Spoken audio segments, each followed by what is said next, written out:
அன்புக்குரியவர்களே, நீதிமொழிகள் புஸ்தகத்தில் 22ஆம் அதிகாரத்தில் 9ஆம் வசனத்தில் இப்படியாய் வாசிக்கிறோம். கருணை கண்ணன் ஆசீர்வதிக்கப்படுவான், அவன் தன் ஆகாரத்தில் தரித்திரனுக்கு கொடுக்கிறான். கருணை கண்ணன் என்பவனை குறித்து வேதம் சொல்லுகிற காரியத்தை பார்க்கலாம். அதுக்கு முன்னால் நாம் பார்த்தது போது 7ஆம் வசனத்தை வாசிச்சோம்னா, ஐஸ்வர்யவான் தரித்திரனை ஆளுகிறான். ஐஸ்வர்யவான் தரித்திரனை ஆளுகிறான். இங்கே பாருங்க, கருணை கண்ணன் தன் ஆகாரத்தை தரித்திரனுக்கு கொடுக்கிறான். பார்த்தீங்களா? இதில் நீங்கள் புரிந்து கொள்ள வேண்டும். பாருங்கள், ஐஸ்வர்யவானாக இருக்கிறவன் அவன் என்ன பண்ணுறான்? தரித்திரனை ஆளுகிறான். கடன் வாங்கினவன் என்ன பண்ணுறான்? கடன் கொடுத்தவனுக்கு அடிமையாக இருக்கிறான்.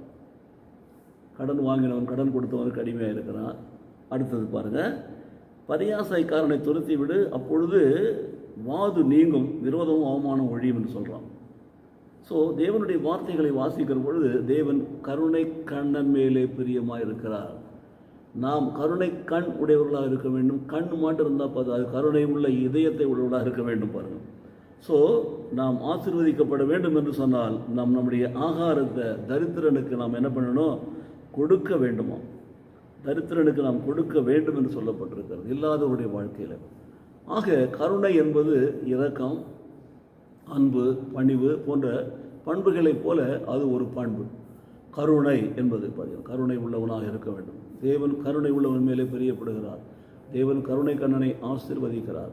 ஏனென்றால் கருணை கண்ணன் யார் என்று பார்த்தீங்கன்னா, தன் ஆகாரத்தை தரித்திரனுக்கு கொடுக்கிறவன், கருணையை பிரித்து கொடுக்கிறவன், கருணை உள்ளவனாய் நடக்கிறவன், கருணை காட்டுகிறவன். பாருங்கள், அதோடு மாத்திரமல்ல, இவன் ஐஸ்வர்யவானுக்கும் விரோதமானவன். கடன் வாங்கினவன் கடன் கொடுத்தவனுக்கு அடிமை இல்லையா? அந்த கடன் கொடுத்தவனுக்கும் விரோதமானவன்.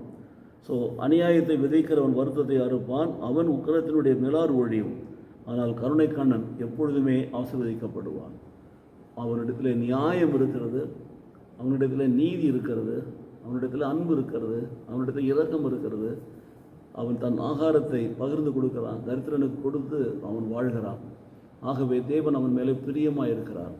தேவன் மாத்திரமல்ல, தேவன் பிரியமாக இருக்கிறவர் மாத்திரமல்ல, அவனை ஆசீர்வதிக்கிறார். இன்றைக்கு நம்முடைய வாழ்க்கையில் ஆண்டவரே, எங்களையும் கருணை உள்ள கொண்ட பிள்ளைகளாக மாற்றும், எங்களுக்கும் கருணை உள்ளத்தை தாரும். எங்களுடைய கருணை குணமானது எங்கள் கண்களிலே வெளிப்படட்டும், கருணை கண்களில் வெளிப்படட்டும், கருணையானது எங்களுடைய கரங்களில் வெளிப்படட்டும். ஆண்டவரே, அந்த கருணையானது எங்களுடைய ஆகாரத்தை மாத்திரமல்ல, எங்களுக்கு முன்னால் எல்லாவற்றையும் நாங்கள் தரித்திரர்களுக்கு பகிர்ந்து கொடுக்கிறவர்களாக எங்களை வாழ செய்யும்.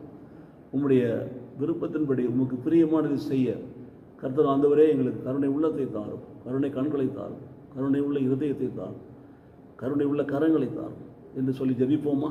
எங்களை நேசிக்க நல்ல பிதாவே, கருணை கண்ணன் தேவனால் ஆசீர்வதிக்கப்படுவான் என்ற வேத வார்த்தைகளை நான் இன்றைக்கு தியானித்திருக்கும். நீதிமொழி 22:9 அப்படிப்பட்ட கருணை கண்ணனாலும் தன்னுடைய ஆகாரத்தை தரித்திரனுக்கு கொடுக்கிறான் என்றும் பார்க்கிறோம். ஆனால் அதுக்கு முன்பாக அதே 22ஆம் அதிகாரத்தை 7 to 8 வசனங்களை 10வது வசனங்களை வாசிக்கிற பொழுது, ஆண்டவரே ஸ்தோத்திரம், யாரெல்லாம் தரித்திரனை ஒடுக்குகிறார்கள், யாரெல்லாம் கடன் வாங்கினவர்களை அடிமையாய் நடத்துகிறார்கள் என்பது குறித்தெல்லாம் நீர் எங்களுக்கு விளக்கமாய் சொல்லியிருக்கிறீர். ஆனால் எங்களுடைய வாழ்க்கையிலே அப்படிப்பட்ட பிள்ளைகளாக இல்லாமல் கருணை உள்ளவர்களாக கர்த்தருக்கு சாட்சியாய் வாழும்படி எங்களை நீர் ஆசீர்வதிப்பீரா. எங்கள் உள்ளத்தை ஆண்டவரே கருணையால் நிரப்புவீரா. கருணை உள்ள இருதயத்தை எங்களுக்கு கொடுத்து நடத்துவீரா. இயேசு கிறிஸ்து நாமத்திலே பிதாவே, ஆமென், ஆமென்.